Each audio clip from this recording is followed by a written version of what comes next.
So friends, ఈ video Srikalahasti వెళ్ళేటప్పుడు ఇది తిరుపతి నుండి శ్రీకాళహస్తి 36 కిలోమీటర్ డిస్టెన్స్. ఫైనల్గా అయితే మేము శ్రీకాళహస్తికి అయితే చేరుకున్నాము. అక్కడికి వెళ్ళేసరికి మాకు ఈవినింగ్ 6:30 అయితే అయింది.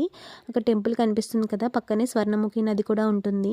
వెళ్ళే దారిలో అయితే కార్తీక మాసం కదా, ఫుల్గా లైటింగ్ అది పెట్టి చాలా కన్నుల విందుగా ఉందనమాట. ఈ కార్తీక మాసంలో శ్రీకాళహస్తిలో దర్శనం చేసుకోవడం నిజంగా చాలా అదృష్టమని అనుకుంటాను నేను. ఈ శ్రీకాళహస్తి ఆలయ విశిష్టత ఏమిటంటే, ఇది పంచభూత లింగాలలో ఒక్కటైన వాయులింగం ఉన్న పవిత్ర స్థలము.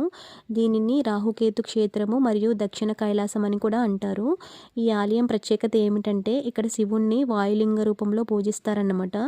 ఈ ఆలయంలో రాహుకేతువుల దోష నివారణ పూజలు కూడా చేస్తారు. ఈ శ్రీకాళహస్తి అనే పేరు ఎలా వచ్చిందంటే, శ్రీ అంటే సాలీడు, కాళ అంటే పాము, హస్తి అంటే ఏనుగు.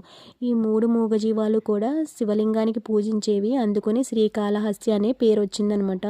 ఇక్కడైతే మేము 200 టికెట్ అయితే తీసుకొని లోపలికి వెళ్ళి చాలా బాగా అయితే దర్శనం చేసుకున్నాము. దగ్గర నుంచి అయితే దర్శనం అయితే చేసుకున్నాము. ఒక పాజిటివ్నెస్ అనిపించింది అనమాట.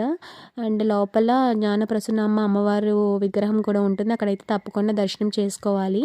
అలాగే కాలభైరవ స్వామి కూడా దర్శనం చేసుకొని మేమైతే బయటకు వచ్చి కొన్ని పిక్స్ అవి తీసుకున్నాము. మీరు ఎవరైనా తిరుపతి వెళ్ళినప్పుడు తప్పకుండా శ్రీకాళహస్తి అయితే వెళ్ళండి. అండ్ మేమైతే కొన్ని పిక్స్ అవి తీసుకొని ఇక్కడ మేమైతే తిరుపతి వెళ్ళడానికి టైం లేక శ్రీకాళహస్తిలోనే ట్రైన్ ఎక్కేద్దామని చెప్పేసి అక్కడే టిఫిన్ అవి చేసేసి రైల్వే స్టేషన్కి అయితే స్టార్ట్ అయిపోయాం అనమాట మేము. వీడియో నచ్చిందా? అయితే like, share and subscribe. Please comment, follow for more videos.